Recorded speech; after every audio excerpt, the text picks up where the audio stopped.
So someone posted about DoorDash on my local Facebook for my local Edgewood area. And I thought this would make a good video to try to explain this to people. These are my neighbors. I'm not angry at them. But a lot of people really don't understand how this works. So why does that keep doing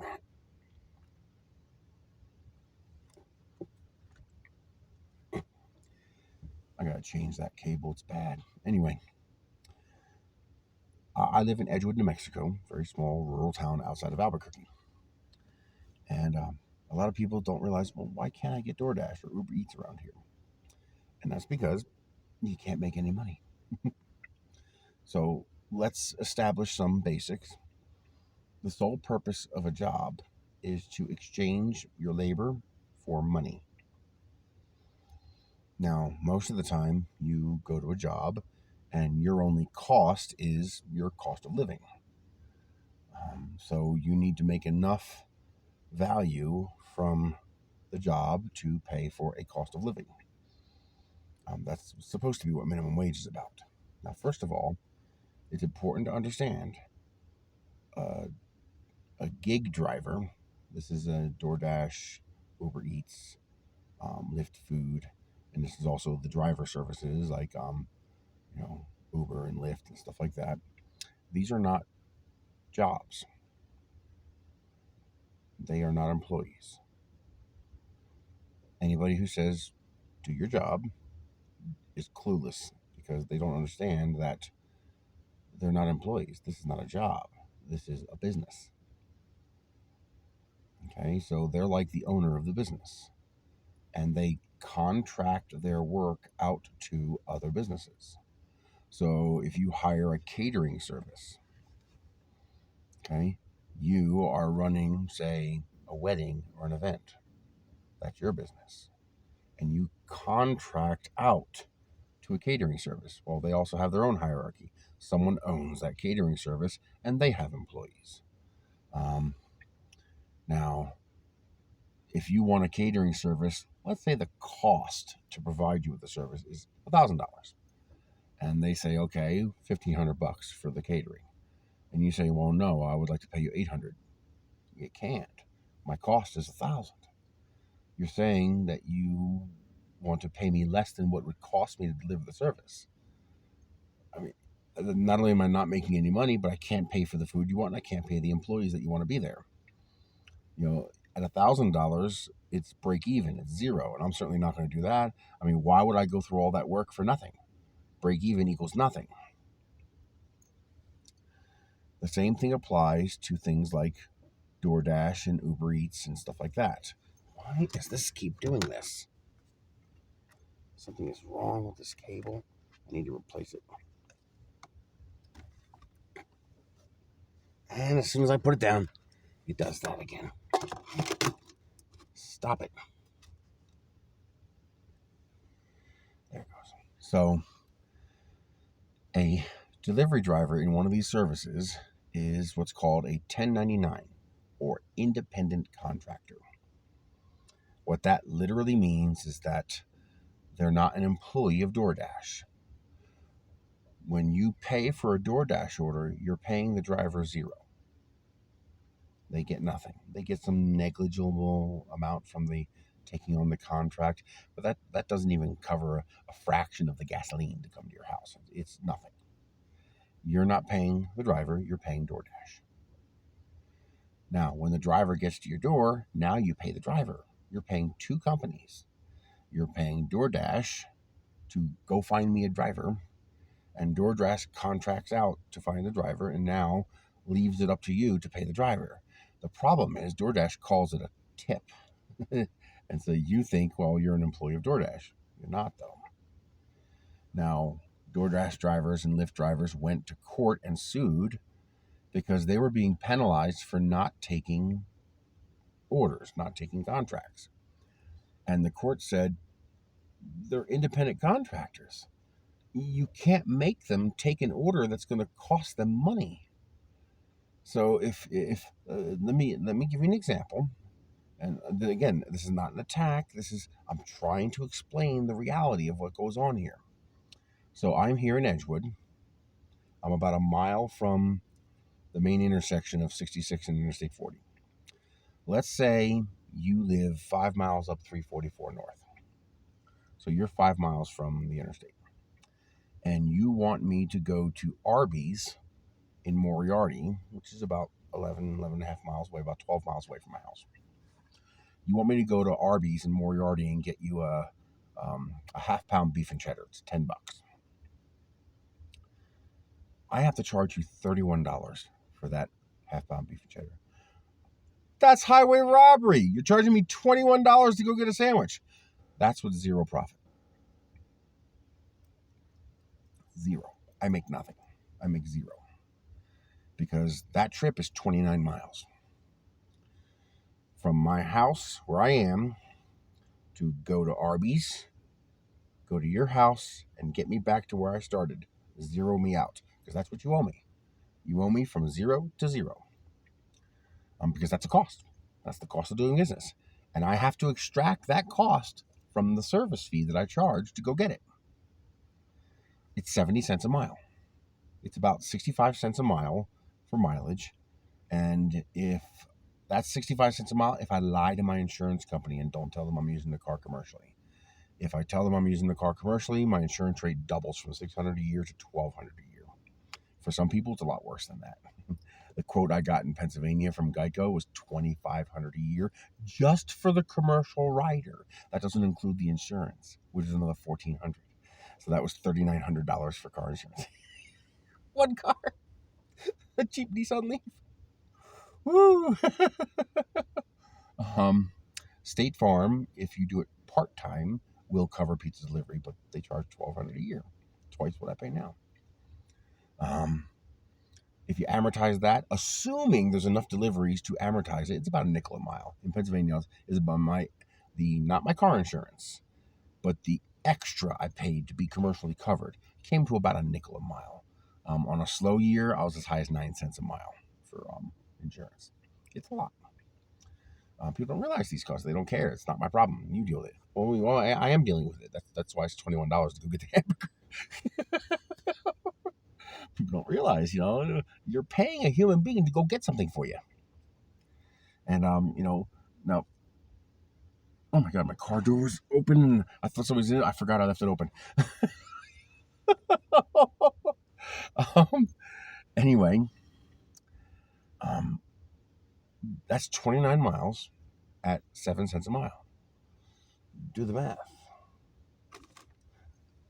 So, it's $20.30, I believe. But just to be sure, I'll do the math here. So 29 times 0.7 is $20.30. Okay. Now keep in mind, at this point, I've still made $0. That $21 I'm charging you, that's the cost to go get the sandwich. Now I have to pay. Now I have to earn money. I have bills. See, I can't use that $21 to pay to pay my electric bill or to pay any of my other bills, because that's going to the car. Eventually, this car is going to need maintenance, and that's how you pay for the maintenance. You amortize it over time. You don't wait until you have the maintenance and then try to collect the cost of the maintenance. You're going to be bankrupt pretty fast if you try doing that. No, that's not how it works. You have a mileage rate. If you have a 3D printer and you're going to make stuff, if you have a cry cut and you're going to make stuff, if you have a CNC mill and you're going to make stuff, if you have a chainsaw and you're going to carve stuff for people, you have to amortize the cost of the chainsaw and the oil and the bar oil and the fuel and the maintenance and the filters and the parts and the chains and the sharpenings over the life that you're going to get of those products. So let's say you can get, 20 carvings out of a chain and out of a certain amount of lube and a certain amount of fuel. You're going to have to figure out that total, divide it by 20, and that's how much you have to add to each carving just to pay for your costs. Well, in this case, we have that. It's established. The IRS has an established rate, which, keep in mind, is too low, okay? But it's hard to argue with a government-established rate because they always undercut it because they don't want you to take any more off your taxes than you need to. That's 65 cents a mile. And coming from the IRS, that number's too low, especially out here where it's harsh mileage. Because, just look at what these gravel roads do to your car tires. Yeah, it's not good. So anyway, I charge you $21. Your sandwich is $10. Now we're at $31. if I charge you $7 for me, keep in mind, I only get $5.60 of that because I got to pay taxes of about 20 to 22%. Oh, taxes are. As a self-employed independent contractor, I have to pay 15.9% to the federal government just for payroll taxes.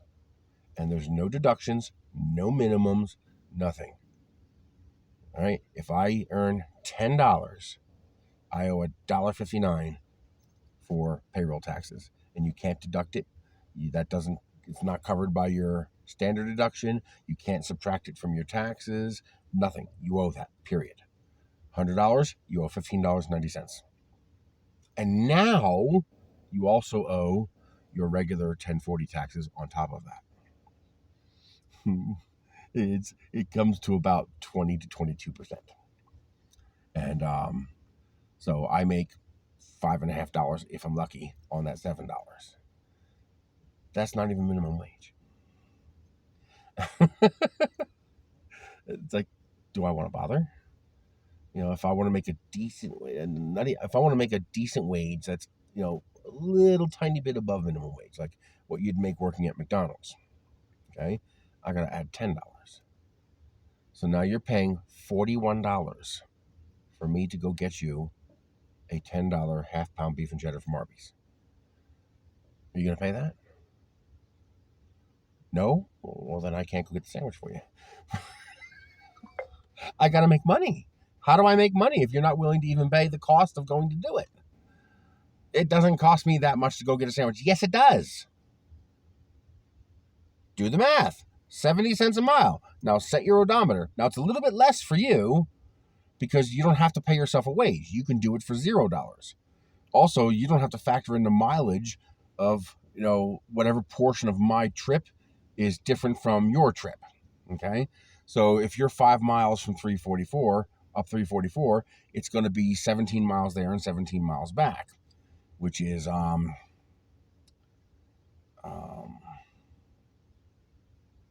that's going to be the same for me, isn't it? I did the math wrong on that because that's 34. So you're going to have to drive 34 miles. My extra is 2 more miles. I have to drive 36 miles. So that would be 36 miles from me. 36 times 0.7. I have to add $25.20. Yeah, I almost screwed that up. So it's actually $45 I have to charge you to go get that $10 half-pound beef and cheddar. And that's just to make myself $10 before taxes. And then I have to subtract taxes of roughly, let's call it 20% to keep the number simple. So I'm going to charge you $45 to go get a half-pound beef and cheddar from Arby's, and I'm only going to make $8. That trip's going to take 45 minutes. Easy. If there's a line, an hour. So I'm making less than minimum wage. And yet you think you got gang raped because I charged you $45. Well, that's because you don't factor in the costs when you go and do stuff. You're not factoring in how much of my car insurance went to pay for this trip to Arby's. How much gas did I pay for this trip to Arby's? How much sooner will I have to repair my car or change my tires or change my brakes because of this trip to Arby's? Well, it's negligible. For you, that was a kitty cat. For you, it's negligible because you're making that trip to Arby's once. Now, make that trip to Arby's every day. 5 times a day.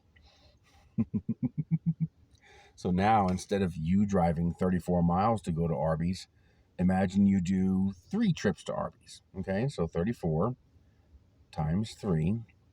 And let's say you work 5 days a week times 5. And let's say you work 50 weeks a year times 50. That's 25,500 miles just for going to Arby's. That's 10,000 more miles than the entire total mileage you drive per year on average. The average person drives 14,000 miles a year. That's not including all my other driving that I do, all the other orders, the local ones I get, going to Albuquerque to see my sister, going to Moriarty to get my tires, or going to the Walmart, or going to the grocery store, or going to the pizza shop to get dinner. That's just driving to go get orders if I did 3 a day. 25,500 miles. Now that's about 2 years of driving for you. Do you think 2 years of driving is going to have some effect on the wear and tear of your car? Even depreciation is built into that mileage because you have to factor in depreciation. I mean, you're gonna let's say you put 14,000 miles a year on your car. Okay, after 3 years, let's call it 15,000 to make the numbers easy. I can do the math on it. It's 42,000 miles that you're gonna put on your car. 14,000 miles a year. I'm gonna put 14,000 miles plus 25,000 miles. So that's 25,000 plus 14,000 times 3. So you're gonna put that's wrong. Times 1. No, that's multiplication. Times 3. So in 3 years, you're going to put 42,000 miles on your car. In 3 years, I'm going to put 117,000 miles on my car. Do you think maybe my car is going to be worth a little bit less than yours after 3 years?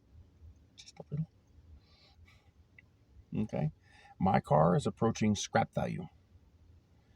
Once you go past 100,000 miles, the value of the car drops dramatically. Now let's do 6 years. You've put 84,000 miles on your car. I've put 234,000 miles on my car. Assuming it's a good running car, I'll get slightly more than scrap value for it. Okay? That has to be factored in. That's a cost. You don't like that cost? Go get the food yourself. I mean, I people do it. I don't do DoorDash because of that. It's the reason I don't do that kind of job, because it's a net negative income job. Unless you live in a very specific area, or if you're one of those guys who does it on an e-bike, you're very fit and you can do it on a bicycle, especially an e-bike, that it makes sense, where everything's local, everything's a couple miles apart. Okay, that makes sense. You can make money doing that. But driving a car, except in very specific areas, no one makes money doing that. You can't. I just showed you the numbers. You can't. You can't make money doing that. Why do you think I don't deliver for Domino's? I want to take that job so bad because I actually enjoy doing it. I get to meet my neighbors. It's what I call an impulse job. So you're not on your feet, go, go, go, go, go. When you're on your feet, you're going, but it's in bursts. So my fat ass can handle it. Because you're sitting down between bursts of motion. I move around the pizza shop, helping to prep pizzas, and then I'm sitting in the car. Then I'm walking to your door. Then I'm sitting in the car. Then I'm walking around the shop. Then I'm sitting in the car. See, I'm on and off my feet, so it's less harsh on my body. But I can't do it because I can't make any money. The delivery radius is too large, so the electric car is not going to work. I'd do 1 or 2 deliveries and I'd be out of power. One delivery is going to be 30 miles. 30 miles. That's insane. That's so I have to use the gas car. And as soon as you use a gas car delivering pizza, you're not making any money. That's why the churn rate for drivers is so high. The moment they get their first major repair, they realize, I spent the last year working and I made nothing. People and so the court said, well, you can't force a person to take a job that's going to cost them money. That's called slavery.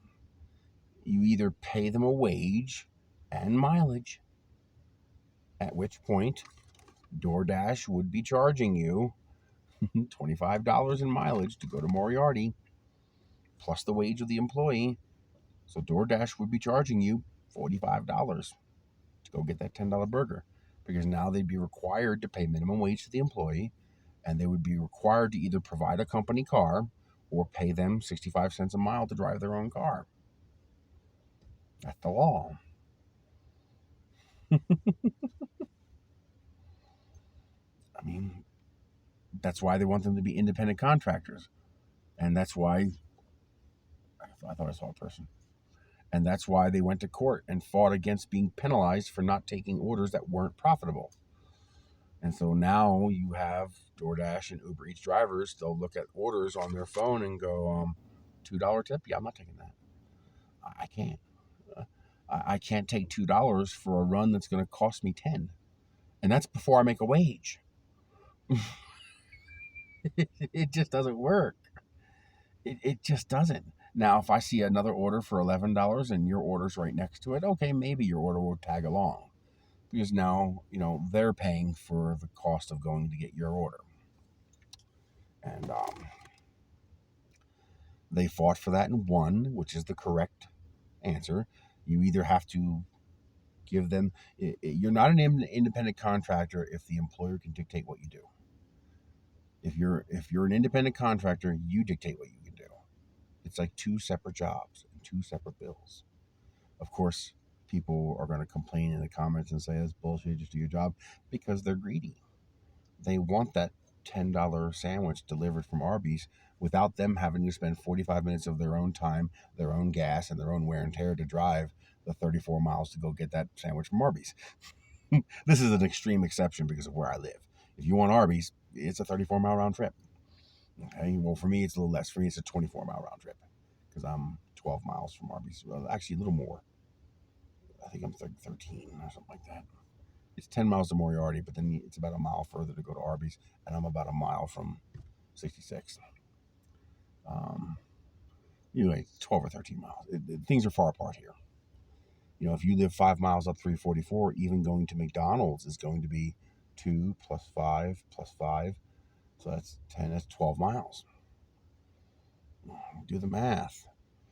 I got to charge you like $8 just to cover my cost to go get that McDonald's Happy Meal for you. And that's before I got a wage. And that's why these services are not tenable. You're basically asking for butler service, but at a fraction of minimum wage. Like most of these DoorDash orders, you'd literally be better off getting paid $2.13 to be a waiter or a waitress at a restaurant. They're actually making more money at $2.13 an hour than you are going to get that DoorDash order for the $2 tip. It's absolutely insane. It's nuts. I hope you understand that. And that's why if you live in a place like I live, there is no services like that here. There is no DoorDashes here. There is no Uber Eats drivers here. There's no Uber or Lyft drivers here because they can't make any money. They can't. There's not enough customers, and those customers are not willing to pay what it would actually cost to provide those services here. That's why the only way that works around here is we have this thing called My Blue. It's free. You have to plan ahead of time and schedule it. But a little blue bus-like van, one of those little airport-like vans, will come pick you up and take you where you need to go. But you have to schedule it in advance and stuff like that. You can't just call up and say, "Hey, I need to go to Walmart." That's not how it works. But that's using local and state funding to sponsor that. Because to do that privately, it wouldn't work. That person has to be able to go home and pay for their food and their health care and their mortgage or rent and their electricity and their water bill. And so I hope you understand that. I hope you now understand why these services just don't work in rural areas and why you have problems with those services if you don't tip very, very well in rural areas. It's because they can't make any money. That's why my local Domino's has trouble hiring drivers. The moment the driver realizes what they're being paid versus what they have to do, they realize, I'm not making any money doing this. This is pointless. I'm better off at McDonald's. So I hope you understand that.